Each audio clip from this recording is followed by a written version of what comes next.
I am delighted that you have found the Mindset Mentor Meets podcast.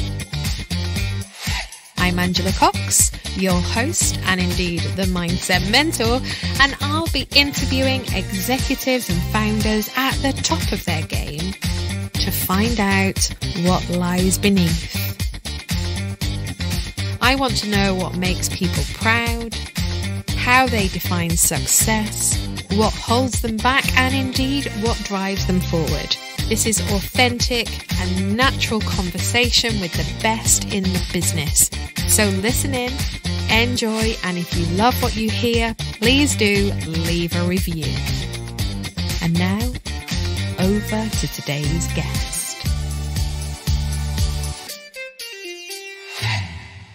Hello, lovely listeners, and welcome to today's podcast, which is a little bit different to the ones that we normally do because you are going to be a fly on the wall in my coaching room. I have got a fabulous client on the other side of this Zoom call. So in a moment, I'm going to welcome him. Rob is a very successful business owner, and I've known him for quite a while personally, but I've never worked with him before in a coaching capacity. He is on the other side looking quite nervous. So Rob, hello to you. It's a very sunny day. How are you? Yeah, very good, thanks. Other than you've read my body language and I'm a bit nervous about what's going to be like unveiled. I'm looking forward to it as well. I like a challenge. Unveiled is a good word because I do like to kind of get under the skin of what's going on. And I asked you to think about that, didn't I, on Friday when you volunteered for this. And I said, think about something that makes you feel ugh when it happens. So you might fight or flight or freeze and get a horrible feeling in your body. So I left you with that thought on Friday and it's now Monday. So what came to mind over the weekend?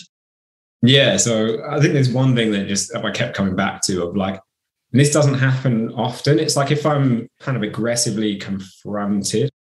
So like I can think of a couple of times it's happened where I don't go out much. I'm a bit boring. But if I've been on a night out and someone who's quite like a drunk guy will come over and just sort of start talking, but in an aggressive way, like sort of like, I'm like, I don't know how to react to this. I just freeze. Interestingly, I could remember a similar situation where I did this SAS style course. Years back, and they interrogated us, so that it was pretty scary. It was run by some of the people from SAS Who Dares Wins on TV. Mm-hmm. They ambushed us. We thought we were trying to get some information from someone in a van, and then these terrorists got out the back. They were mock terrorists, but it was still very scary with guns. They confronted us. They made us get on the floor. They were swearing at us, shouting at us, put in the back of the van, put these hoods on us, and took us somewhere. And then we had these to do these stress positions, and then they put us into, obviously this is a stressful situation. This is worse than the other one, but the same thing came up.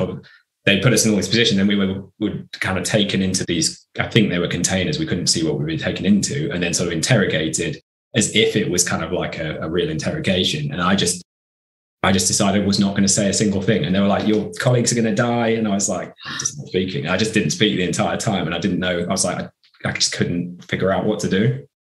So even though you knew that that was like a role play scenario, the impact on your body when you can't see, number one, because they did take the mask off for the interrogation, actually. So you could see, but I was confronted again of like, tell us what's happening, tell us what's going on, you know, why are you here, you know, are you in the military? And it was all a mock thing, but I just decided I was not going to speak. And that was the toughest thing to do. I don't really know. It must be really hard in that position when you know it's a mock scenario, but it feels so real. Your brain must be going, what the hell is going on around here? So yeah, it's pretty scary. It was. And I can relate to it because I remember in my RAF days doing some training and being, you know, kind of sent off in the middle of nowhere in this van.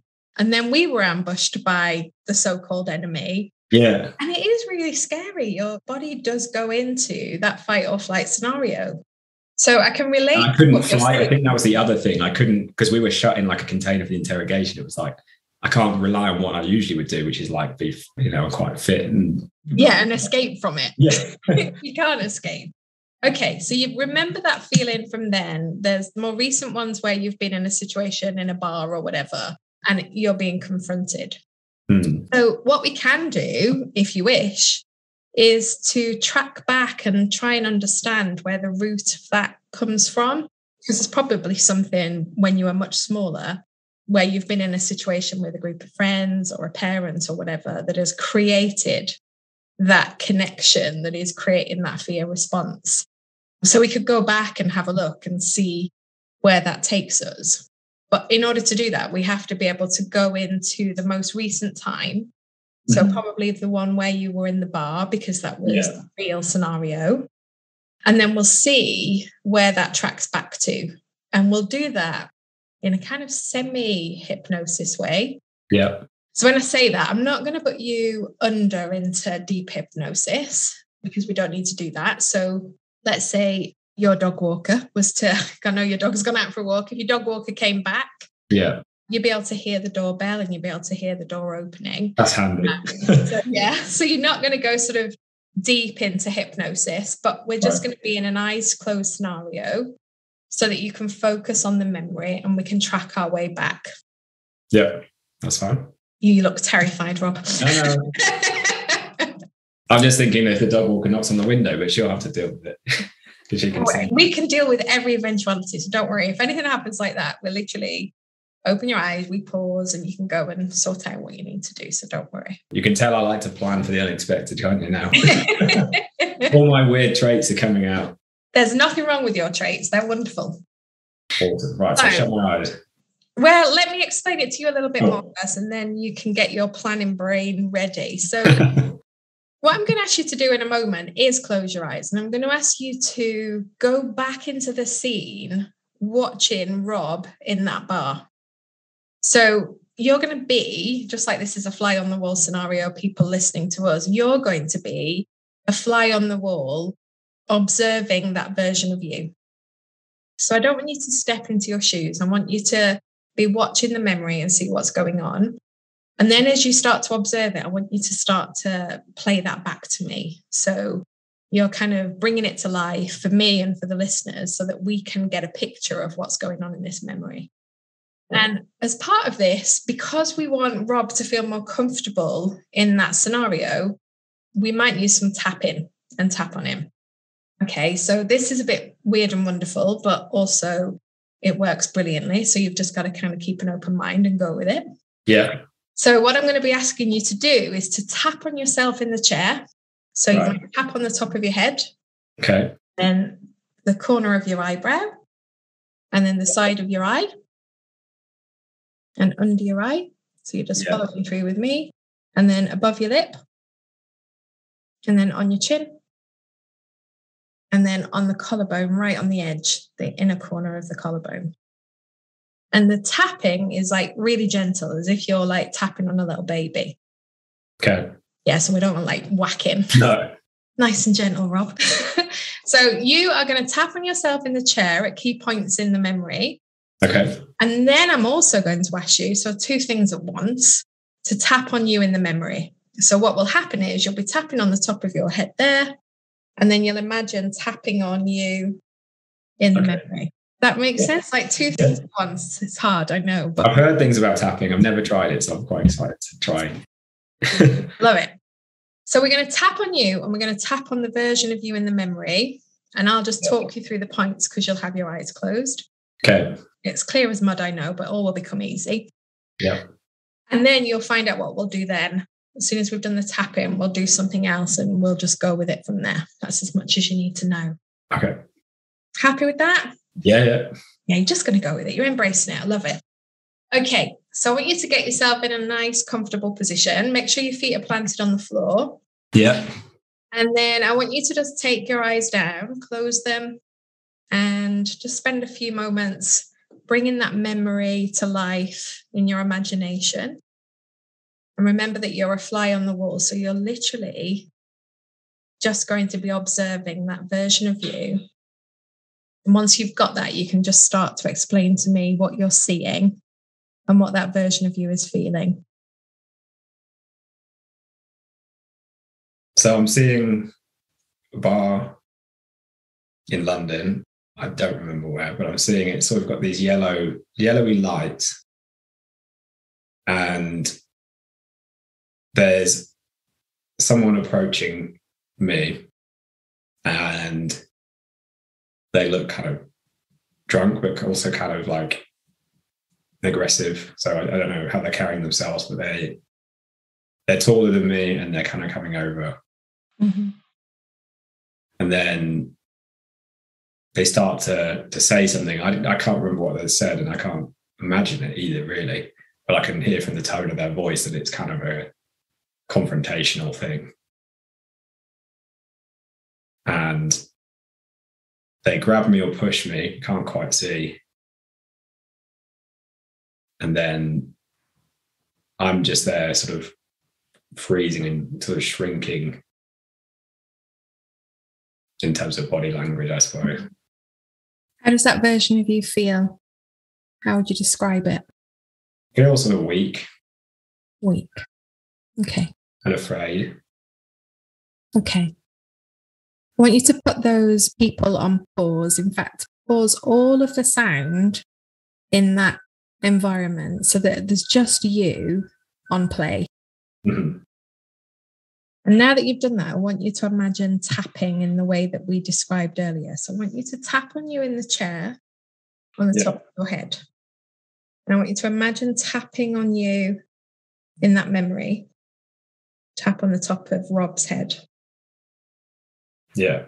And then move to the inner corner of the eyebrow, just above the nose, and tap there. That's it. And then to the side of the eye.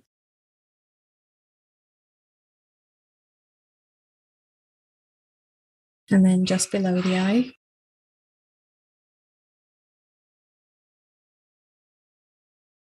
And then above the lip. And tapping on him as well. And then on the chin. And then on the inner corner of the collarbone.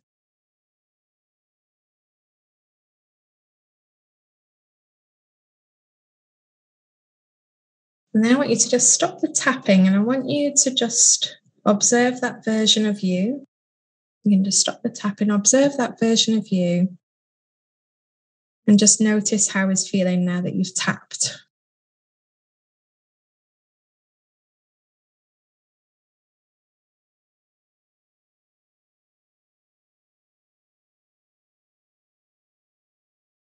I want you to connect with that version of you and ask him to take you to an earlier time when he's had a similar feeling to the one that he was experiencing.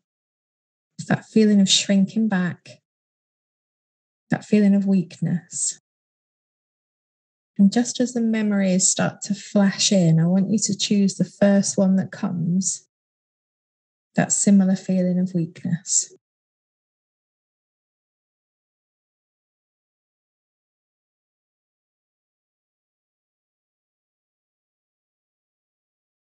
And then when you've got that one, let me know. Yeah, got one. And how old are you in this one? Must be like 13. You're 13. And where are you? At school. And can you be a fly on the wall in that memory for me and just describe what's happening? Yeah. So I remember I was in I guess not really playground at secondary school, but in this area by the swimming pool where all of my year would hang out. And again, I remember someone called Alex Land, who was in my class, who was sort of confronting me in a similar way. And I can't remember what he was saying, but I would remember I didn't know what to say back. And it was difficult to kind of, again, articulate what I wanted to say. I just felt like I wish I was physically stronger or verbally able to kind of fight back, but I didn't know. And anything I said was kind of being mocked. Okay. It's a horrible feeling And where can that version of Rob feel that in his body? Is it in his stomach or is it somewhere else? Yeah, in the stomach, I suppose. Like a sinking, sickly feeling. Okay. Let's put the boy on pause and just keep you on play for me. And we're going to go in and do the tapping once again. I want you to tap on you in the chair there. Yeah. And then on the top of your head. And imagine tapping on that 13-year-old version of Rob. Just gently tapping through inner corner of the eyebrow.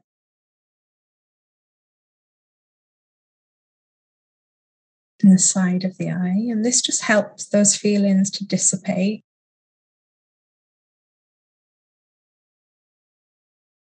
And under the eye.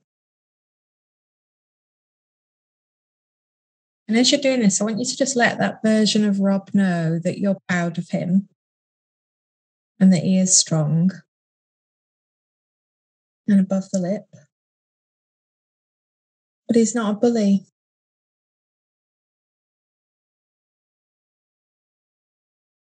And on the chin. And just keep letting him know that you're there with him.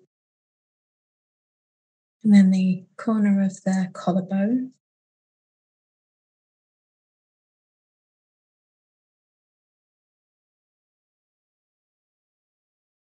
And then just stop with the tapping for a moment. And just observe that version of you. It's that feeling of weakness, that feeling of not being able to speak up. And what we want that version of you to do is to be able to show you an earlier time where he's had that same feeling weaker, not being able to speak up, not being able to find the words. And again, just see if a memory flashes in.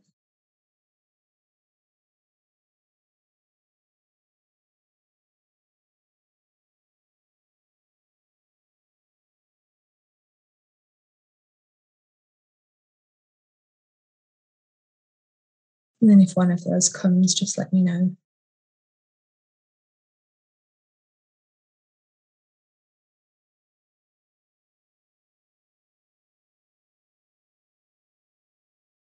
I think I have something. Okay. How old are you in this one? I can't remember, maybe 5, maybe 7, somewhere around that age. Oh, little boy. Little boy in this one. Yeah. And what can you see, Rob? What's going on? I can see at home and I'm being told off because I said I'd brush my teeth, but I'd lied about brushing my teeth. Oh, my boy does that all the time. Yeah. Common. And what's happening as a result of that? I'm getting shouted at by my dad.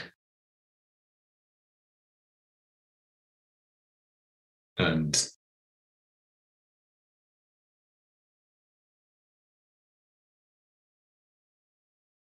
it's okay. I'm just sort of shrinking away. Obviously feeling awful. We've got that really horrible mix, haven't we, of knowing that you've lied. So there's the sort of feelings that are wrapped around that. Yeah. And then being found out. Yeah. And being shouted at by somebody bigger. Yeah. And that little version of you then, as this is happening, who's there? Who else is there? I think it's just us. It's just you and Dad. Mm. Can you put your dad on pause for me? Mm-hmm. In the memory? I want you to just go in, and this time I want you to give that version of you a hug, which is probably in that moment when he's feeling quite scared. It's probably what he needed. So just give him a hug and let him know that he's okay and that you're with him. And I want you to just tap through again. So tap the top of your head and tap the top of his head. And just keep letting him know that he's okay. And then the inner corner of the eyebrow.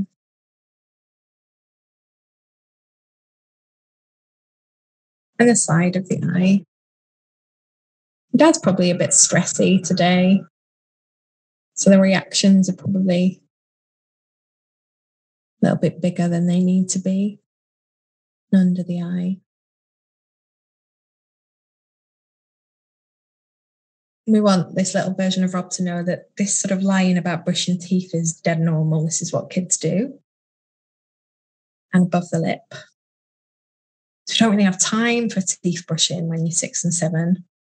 So many more exciting things to do. And then on the chin. But we want him to know that lying, just don't need to do that. Just tell the truth. When you tell the truth, people are less angry. And in the inner corner of the collarbone.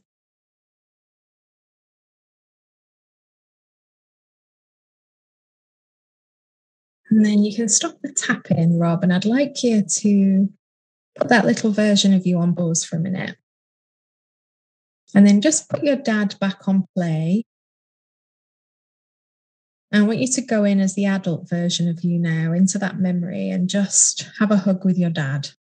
And just connect with your dad in that moment where he's being angry and just notice that you're the same. You know, you're the same. You're a grown man. He's a grown man. There's nothing to fear.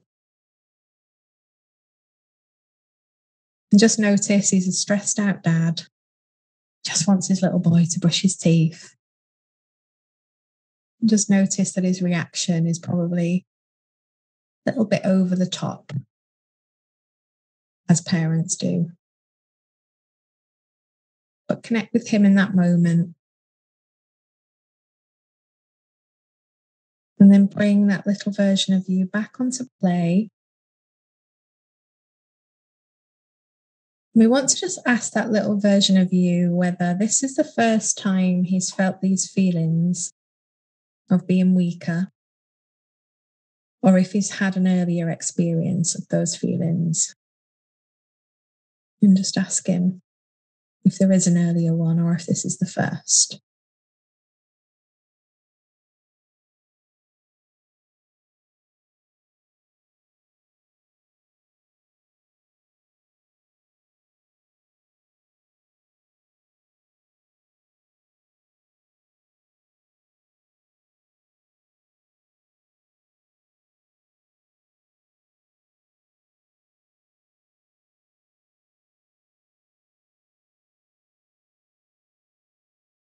What does he think?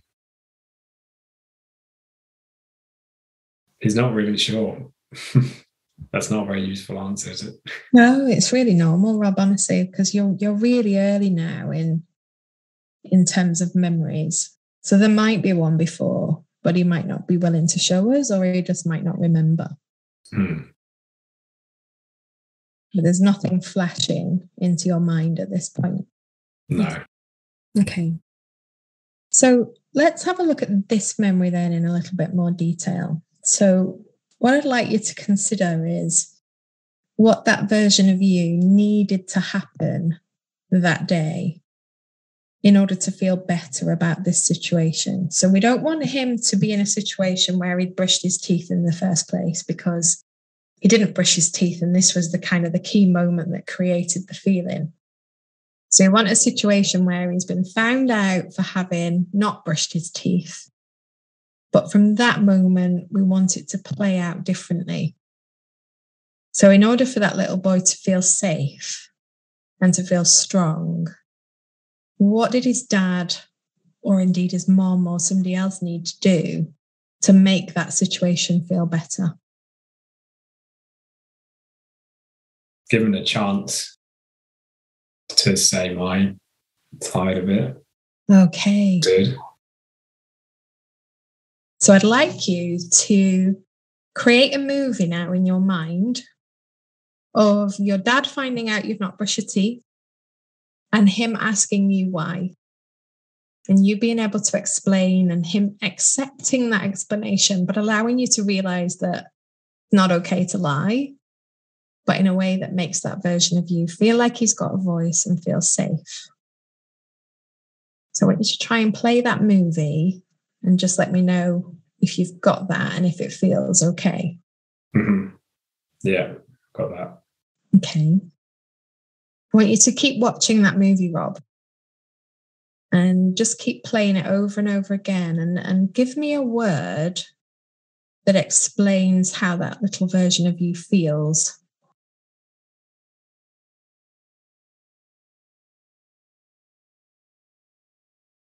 One word's hard, but maybe either heard or important.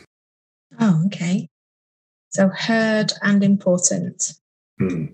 Like you matter. Nice. Okay, so we just want you to be watching that movie and noticing how your dad looks now.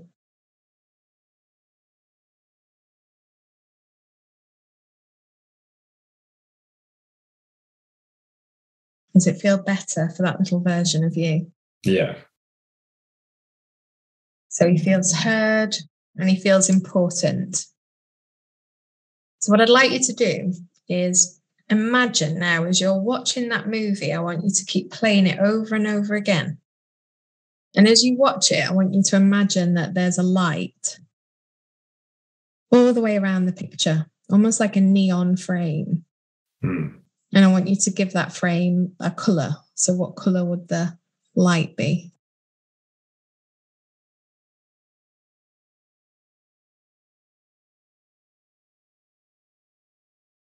So white light.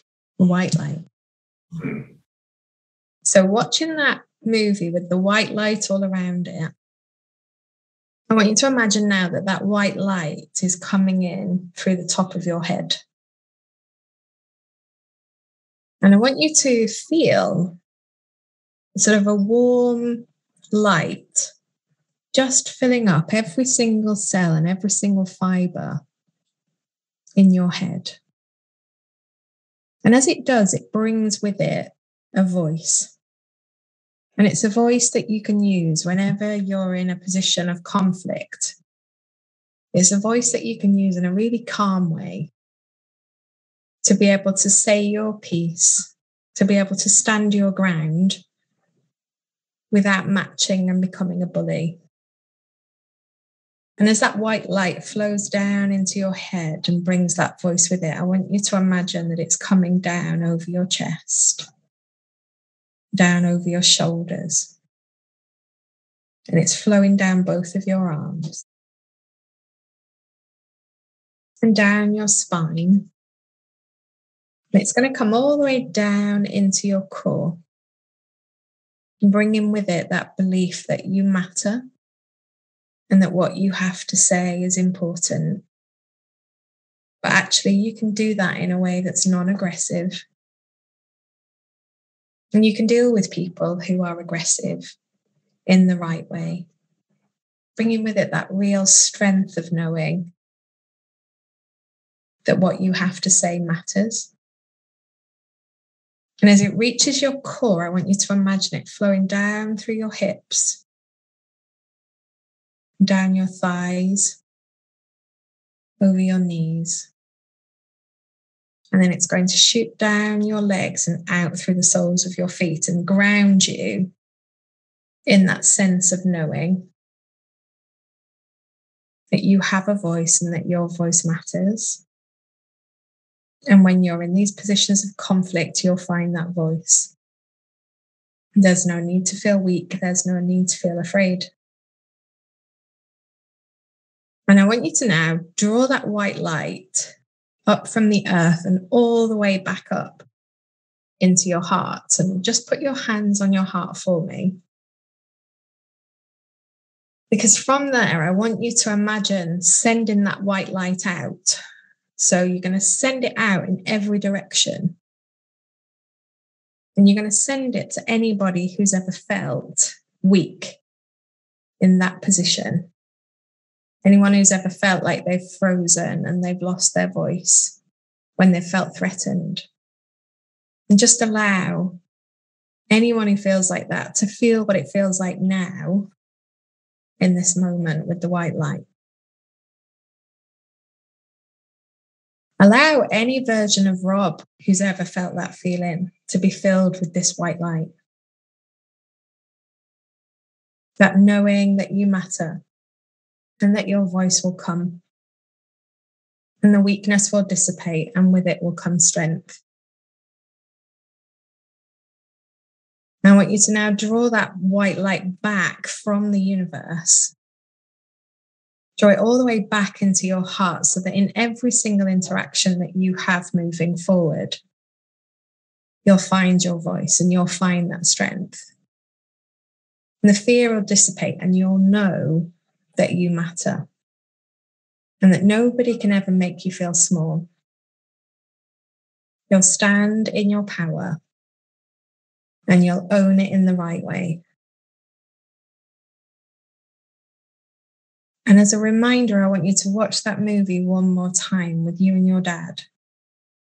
That little version of you finding the strength to say what's on his mind, to stand up for himself in the right way.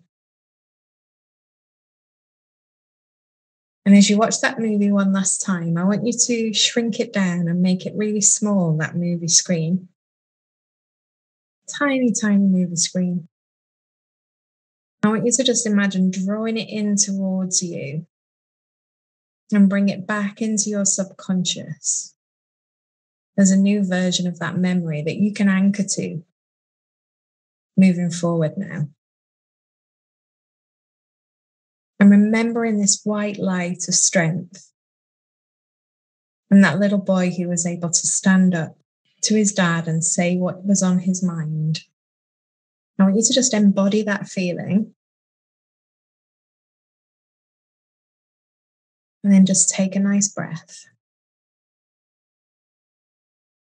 And then whenever you're ready, you can just open your eyes again.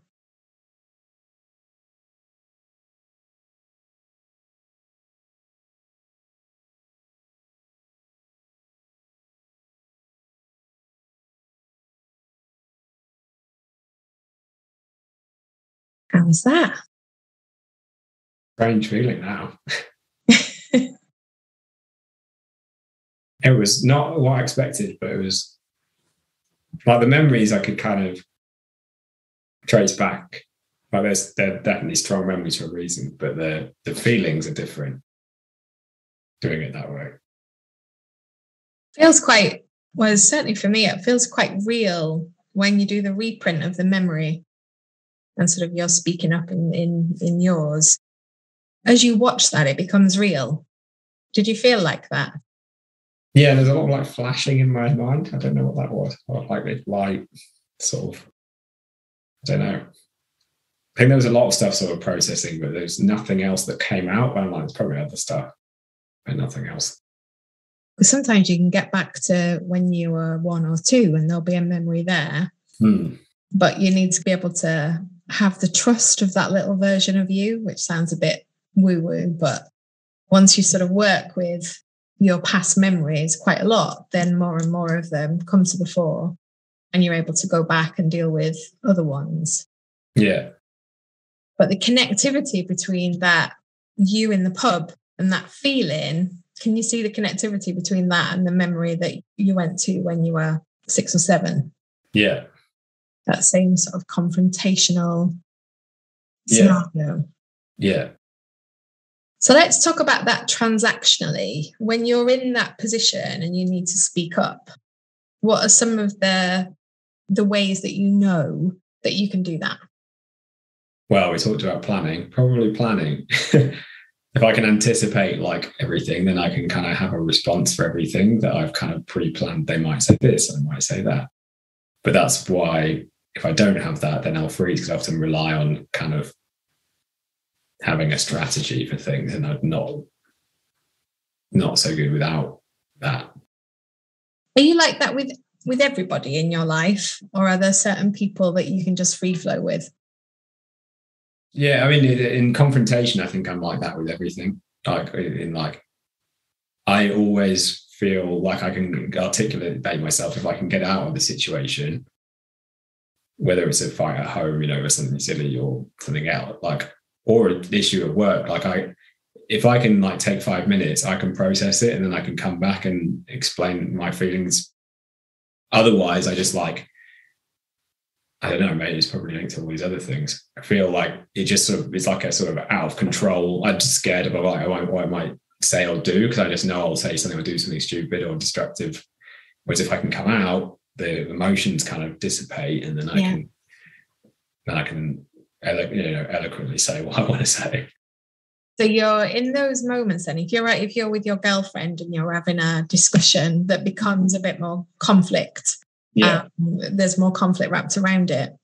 In that situation, you'll either freeze, which is one of the things that you do. Is one of the other things that you do then say the wrong thing? Yeah, definitely in the past. I think I've learned from that to do that a lot less. But now I just don't, I'll freeze. And again, because of planning, so sometimes I'll actually be able to kind of diffuse it a bit. And because I know the situation, I think when I know the person, I find it a bit easier because I kind of know ways that I've figured out to diffuse it again. But if it's a completely random person, that's when I'm like, I just don't have a clue how to negotiate this. Okay. And so your go-to position is to move away, work through scenarios in your head. And what's the outcome that you're hoping for when you're working through the scenarios? Yeah, it's a good question. First of all, to get away from the conflict, I think, like, I'm aware of this now, and like, need to actually come to a productive resolution. But the initial one is just like, diffuse it. I think maybe from those memories with my dad and stuff, where he would get really angry, was really stressed all the time, and just like, well, I have a handle. I just wanted to get like away from that. Okay. Or like stop it.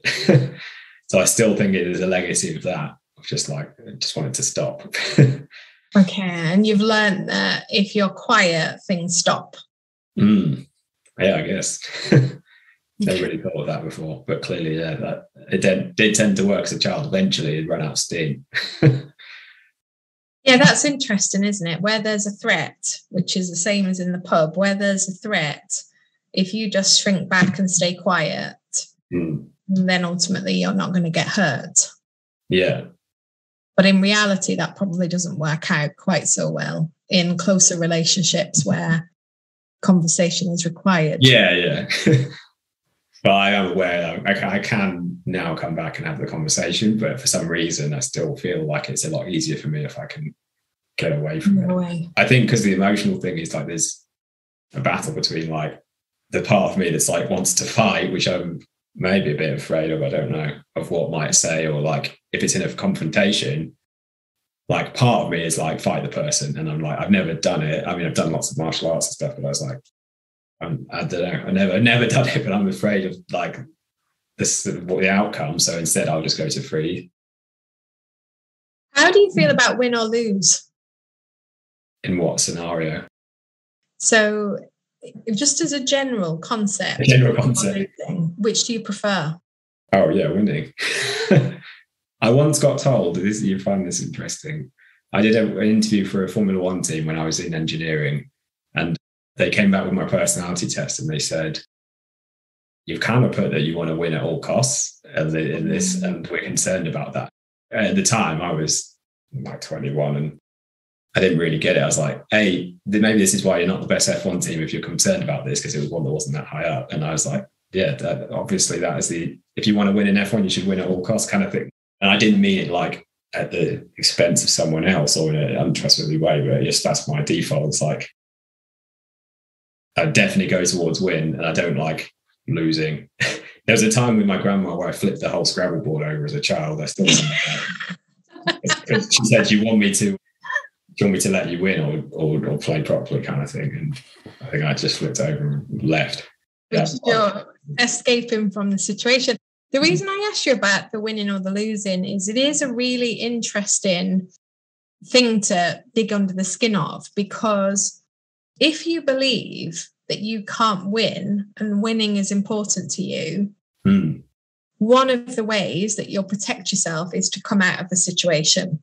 Basically not compete, like say I'm not. Exactly. Yeah, get yourself out of it. But what that will do to you from a subconscious perspective is quite damaging, because that version of you that potentially wants to win that's taken himself out of the race then might feel crap about himself because he's not actually done it. And this is that interesting word that you use, that weak word. So in terms of self-value and self-esteem, if you're taking yourself out of the race because you're worried that you won't win, that actually can be more diminishing to your self-esteem than playing in the race and coming second. And I think I will play the races I like. Maybe know I can win. I was going to say not that, but maybe like through work and business, I know I'm good at it, or through fitness. Although I still won't really compare myself to the best athletes at my gym because I know I can't beat them most of the time. Interesting. In personal conflict, I just don't feel very strong in that. So I take myself out of the situation, like you said. I don't feel like I have a fighting chance. Or the way I'll win is not a way I want to win, like fighting the person in the bar. I'm like, that's not. Yes. Yeah. That's kind of losing. Yeah. I mean, we don't want you to engage in physical fighting. No. Definitely not. But if we bring it back to your relationships at work and your relationships at home, then from an authenticity perspective, coming out of the situation, preparing your case, and then going back in again, that's you preparing to make sure that you win and then going back in. Whereas speaking from the heart in that moment and allowing yourself to be vulnerable enough to lose or to come second will mean that the real Rob is able to have a voice rather than the one that kind of stage manages over here and then enters back in. So how could you challenge yourself in some of your safe relationships to stop doing that, pause, stage manage and re-enter and actually start to come a bit more from the heart? Good question. Because all I'm thinking now is other scenarios where I have slipped up from the heart and it's caused a load of issues. Because again, what you say emotionally, I don't know if it's about winning or losing. Maybe it is, but I'll say things that are like not really. They're almost like because you feel wounded, you say something back to like wound them kind of thing, and then or like retaliate kind of thing, and that's like the other thing I'm scared of is like you say things that are irreparable or at least cause a lot of damage that people don't forget. So. Interesting. So in that moment where you're in the conflict, there's a propensity for you to say things that you don't mean. Well, probably not because I take myself out of it, but I have done it in the past. And like I had a relationship in the past where anything I said was always brought back up. Okay. And used against me. So like I was like, anything I say will be like brought back up 3 to 6 months later and thrown in and used as like justification for anything or like to shut down make anything I did not count. Okay, so you've had a relationship where that's been tricky, which has further made you stage manage the things that you're having to do. So. How much stress does that put you under, stage managing everything? Yeah, probably a lot. I would say less so now. I'm in a relationship where I feel like I can say what I want a lot more, which is good, right? And I feel like I don't need to stage manage it. Like that was very stressful in that relationship because I felt like I could ever say anything because I just didn't know how it would be misconstrued. But yeah, I'm sure it's still quite exhausting. Everything in work, I'm stage managing that's my role. So then I could do with less stage managing elsewhere. You're like constantly planning to be successful. Constantly planning the conversations that you have, and yet you've not planned for this conversation because I didn't really tell you very much about it. No. And you're perfectly fine. Yeah, it's true. So when you are just Rob and speak from the heart, in terms of authenticity, it comes through. Yeah. I'm slowly learning it, I think. I do feel more confident with that. Hence why I was happy to do this, whereas I probably wouldn't have been 10 years ago. But yeah, I was thinking about this earlier because that situation, the school bullying sort of one, there's been a lot of like trying to prove myself ever since those scenarios. And tell me how you prove yourself. What would you do to prove yourself? be strong or look strong. Yeah. Be significantly more successful than that person, so that I can always be like, I've been you. Yeah, you're completely irrelevant. It's quite sad when you think about it. No, it's really normal, isn't it? Because you've been stamped on by somebody, and in that moment you didn't feel strong enough to stamp back, which actually shows you're a good person in lots of ways. But of course you'd want to be able to prove that you've made it and kind of say ha to that person.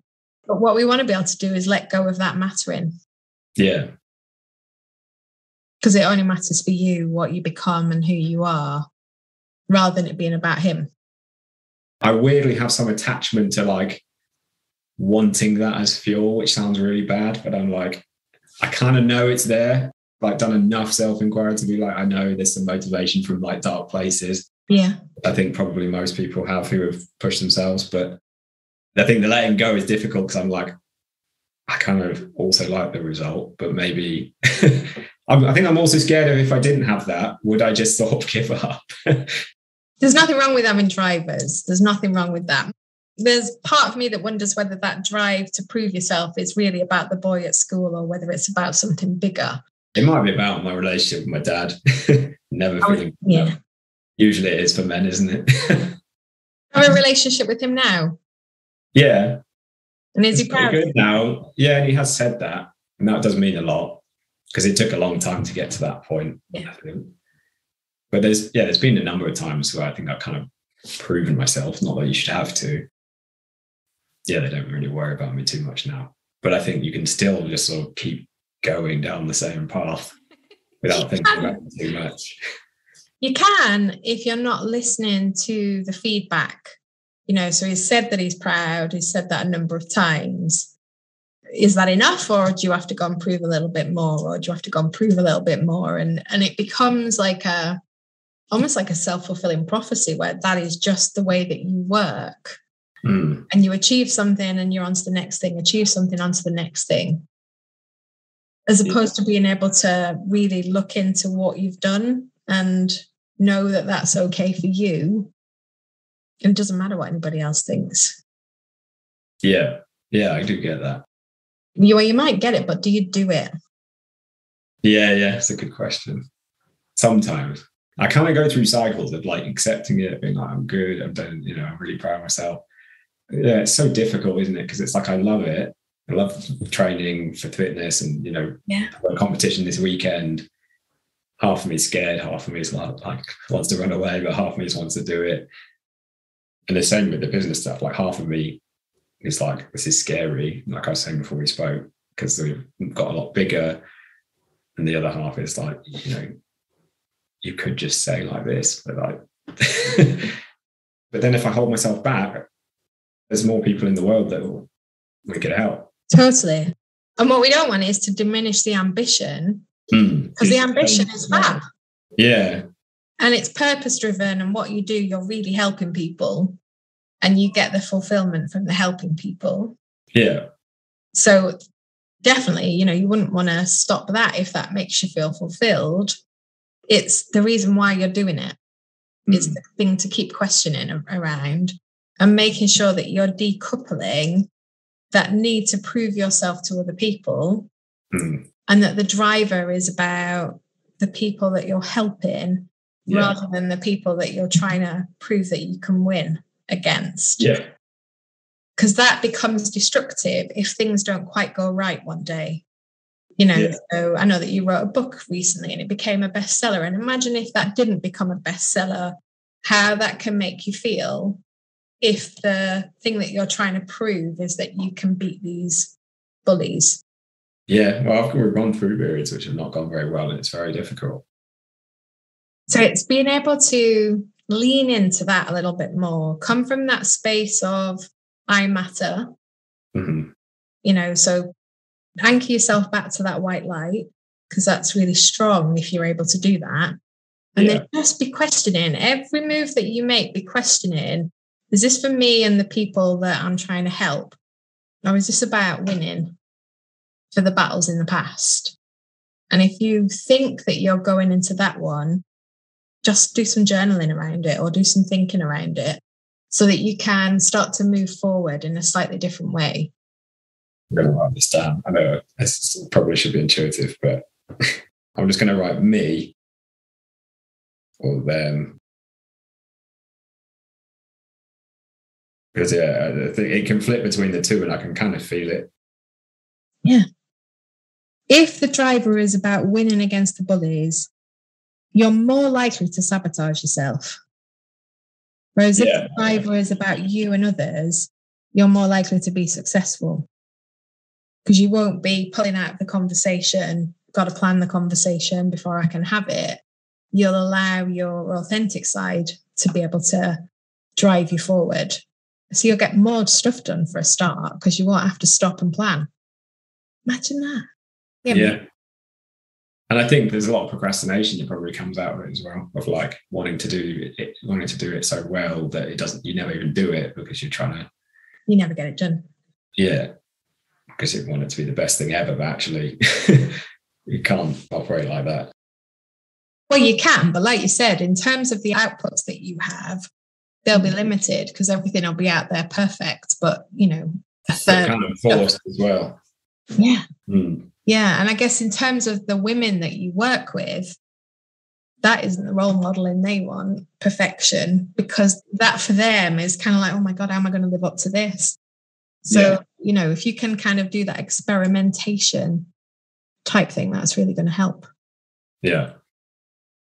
So we're coming to the end of this session, which has only been a short one, but if you're going to take one thing away from it, what are you going to do differently? I think just like you said, I think I'm going to journal on it because I find I absorb a lot from that and write every day. Like, did I do this for me? Did I do it, to prove the bullies wrong, or did I do it for me and the people I'm helping? Nice. It's very easy to flip back into the old way of operating. Totally. Can probably only get you so far in a healthy way, and then it, as you said, it can be self-destructive as well. Love it. Well, thank you very much. I mean, it's only been an hour. It's been less than an hour that we've been on this, and Oh, really? It's gone. I mean, I have no concept of time on it. It goes really quick. Yeah. But, it's a short period of time really for us to work together. But what you'll notice with that piece of work, although it feels kind of twee in the moment, with the white light and all of that, in about a week's time, you'll be in a situation where you will act in one way usually. And you'll suddenly go, oh, I don't feel like I want to do that. I want to do something differently. I don't quite know what I want to do yet. And it's almost like the sticky middle, as I call it, where you're not being pulled in the natural direction you would normally, but you need to learn a new way of working. And then you'll figure out your new way of working, and then you'll start flying forward in a different way. I'm excited. So when you have that moment, what usually happens is people WhatsApp me and go, and you're not going to believe this, but, and then they tell me about the change. So I look forward to the text message that says, and. Yes, I've already planned it in my head that I'm going to message you when it happens. So there you go. We're in tune. So we will end it here in terms of our listeners. So thank you so much for volunteering to be part of this. It's not easy, I know.